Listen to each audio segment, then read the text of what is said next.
SAS enterprise group MD Rituraj Sinha. Sir good afternoon, स्वागत है आपका CNBC बाजार पर। सर सबसे पहले एक शुरुआत करना चाहेंगे, आज जो एक अपडेट हम देख रहे हैं न्यू लेबर कोड्स जो यहाँ से इंट्रोड्यूस किया हुआ है और universal minimum wage and expand social security benefit. Sir इसके ऊपर एक तो ये जानना चाहेंगे, इसको थोड़ा समझना चाहेंगे कैसे हम देखेंगे इसका एक impact cost structure and wage policies in security and facility management industry, वो एक समझना चाहेंगे।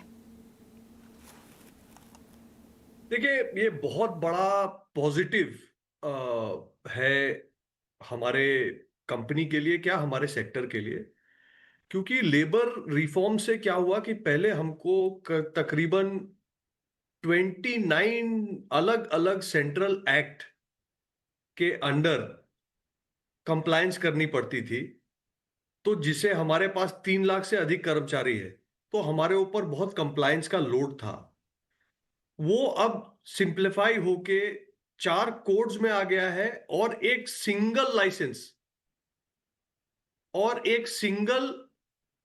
लाइसेंस के साथ साथ सिंगल ऑनलाइन चालान, इतना ही हमको करना है।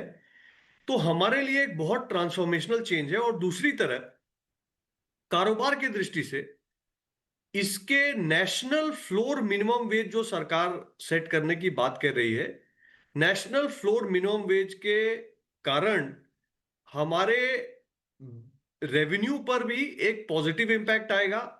और चूंकि हमारा सारा कॉस्ट पास थ्रू कॉन्ट्रैक्ट्स है, हमारे मार्जिन पे भी एक पॉजिटिव इंपैक्ट आएगा, ऐसा हमको लगता है। तो ओवरऑल लेबर रिफॉर्म हमारे लिए बहुत ही वेलकम करते हैं इसका, और एक बहुत ही पॉजिटिव डेवलपमेंट है हमारे इंडस्ट्री और खासकर SIS के लिए ना। सर एक चीज़ जो समझना चाहेंगे, ये पॉजिटिव है क्लियरली आपने यहाँ से बताया, बट एक रेडीनेस के फ्रंट पर अगर देखें कैसे कंपनी यहाँ से रेडी है, लाइक सिस्टम्स, कॉन्ट्रैक्ट है या फिर वर्कफोर्स प्रोसेसेस जो है वो हैंडल करने के, क्योंकि ये जो ट्रांजिशन है टू द न्यू रेजिम, तो आप कैसे देख रहे हैं, लाइक ये यहाँ से क्या ये व्यू रहेगा आपका कि कोई स्टेट्स है या फिर रीजनल रिस्क दैट यहाँ से कुछ स्लो डाउन आप देखेंगे? एक ट्रांजिशन के ऊपर समझना चाहेंगे कैसे रेडी है इसके लिए। देखिए, ये बिल्कुल सही बात है कि कोई भी चेंज आने के लिए, देश भर लगने के लिए इसमें टाइम लगेगा, इसमें थोड़ा एफर्ट भी लगेगा। लेकिन मुझे लगता है कि परेशानी तब होती है जब काम बढ़ने की बात हो, जैसे हेडेक बढ़ेगा, कंप्लायंस बढ़ेगा, और फॉर्म और फॉर्मेट और प्रोसीजर। पर ये तो उसका ऑपोजिट है। हमको थोड़ा चेंज अडेप्ट करने में समय भले लगेगा, but this is for the better. This is simplification of compliance.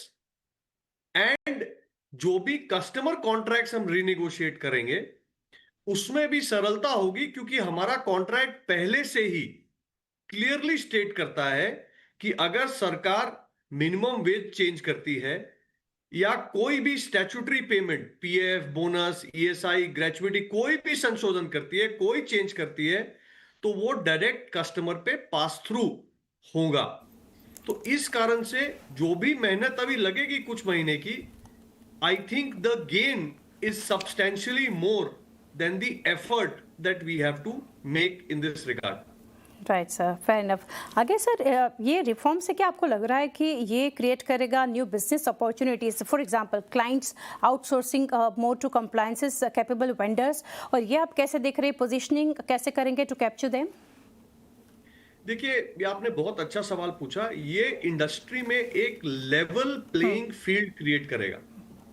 तो जो लोग अभी तक फुल कंप्लायंस के रेडार में नहीं थे, उनके वर्कर्स को कुछ पेमेंट या कुछ चीज में उनका कुछ प्लस माइनस था, ऐसे कई सारे छोटे बड़े एम्प्लॉयर्स को अब पूरी तरह से, जैसे GST के आने के बाद सब छोटे दुकानदार से लेके बड़े डिपार्टमेंट स्टोर तक को GST के परव्यू में आने के बाद एक minimum standard of tax compliance पे आना पड़ा है।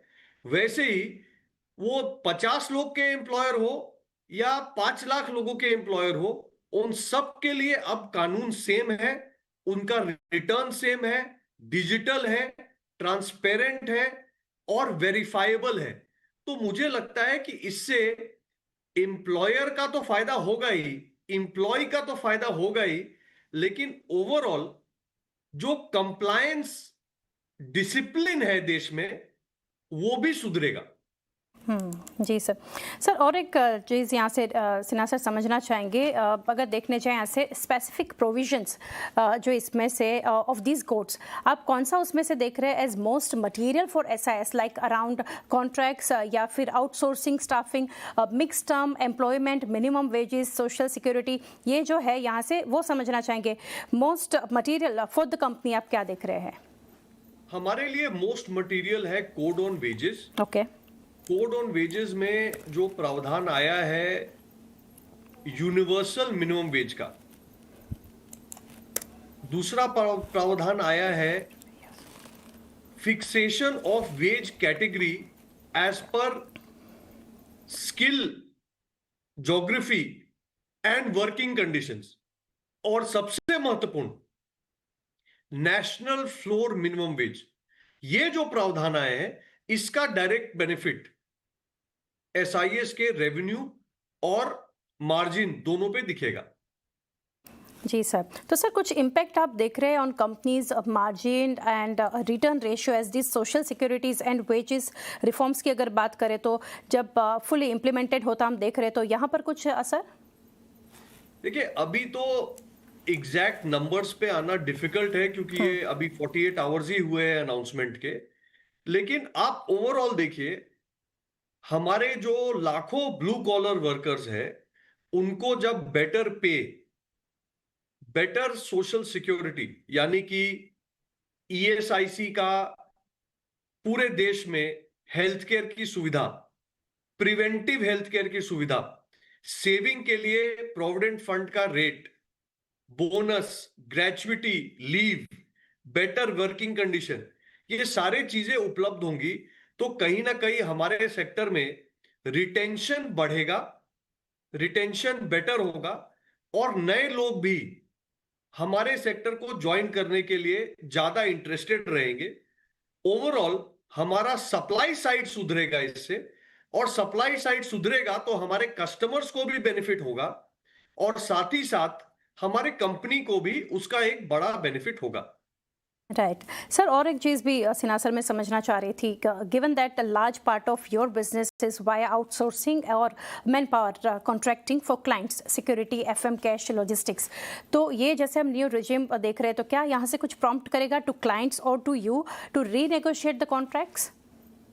नहीं, जैसे मैंने बताया हमारे क्लाइंट्स के साथ जो कॉन्ट्रैक्ट है वो बहुत ट्रांसपेरेंट है जी। वो स्टैट्यूटरी पेमेंट्स के ऊपर हमको एक परसेंटेज सर्विस चार्ज मिलता है, और अगर सरकार स्टैट्यूटरी कंडीशंस को चेंज करती है, वेज को 100 रुपए बढ़ा देती है या ऐसा कोई और चेंज करती है, तो हमारा कॉस्ट स्ट्रक्चर चेंज होके हमको तो वो परसेंटेज जो है वो परसेंटेज ही मिलेगा। So we are quite satisfied that this is pro employ, pro employer and pro industry in the long term. जी। तो सर यहाँ से आप कैसे ट्रैक एंड कम्युनिकेट करेंगे to share holders the impact of the labour codes in terms of worker cost, staffing mix, margin trajectory over the next 2 to 3 years? So SIS has been constantly saying कि हम अपने आप को एक 500 crore PAT generate करने वाली company के league में जाते हुए देखना चाहते हैं। हम करीबन 100 करोड़ रुपए प्रॉफिट आफ्टर टैक्स हर एक क्वार्टर दे रहे हैं और हमारा लक्ष्य है, हमारा गोल है कि हम 500 करोड़ पैट वाली कंपनी जल्दी बन के उभरे। इसके लिए हमारा प्रयास है। हमको लगता है FY 27 में हम ये गोल प्राप्त करेंगे। दूसरा गोल है कि हमको 20% return on capital employed, 20% ROCE का कंपनी बनना है। अभी हम 15-16% पे है, पर मुझे लगता है कि जैसे प्रॉफिट मार्जिन इंप्रूव हो रहा है और बाकी चीजें सुधर रही है, डेट कम हो रहा है, इंटरेस्ट कॉस्ट नीचे जा रहा है, तो हमारा ओवरऑल रिटर्न रेशियो भी इक्विटी पे रिटर्न और कैपिटल पे रिटर्न दोनों सुधरेगा FY 27 में। और सबसे बड़ी बात, SIS ने लिस्टिंग के बाद पिछले 8 साल में अपना ग्रोथ ट्रेजेक्टरी मेंटेन करके रखा है। We have been growing at almost 14-15% per annum we believe कि हम ये 15% का growth, 15% year on year growth आगे भी मेंटेन करेंगे। तो हमारे 3 metric, 500 crore plus PAT, 20% return और 15% एनुअलाइज ग्रोथ, ये 3 गोल्स लेके हम आगे बढ़ रहे हैं।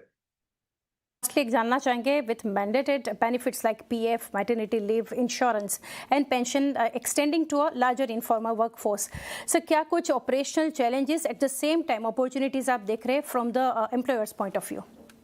देखिए, इसमें से बहुत सारे चीजें हैं जो एसआईएस पहले ही करता था। जैसे हम मैंडेटेड एज पर लॉ नहीं था, पर एसआईएस ऑलरेडी बहुत सारे ऐसे benefits above and beyond the law as a market leader अपने एम्प्लॉयज को देता है।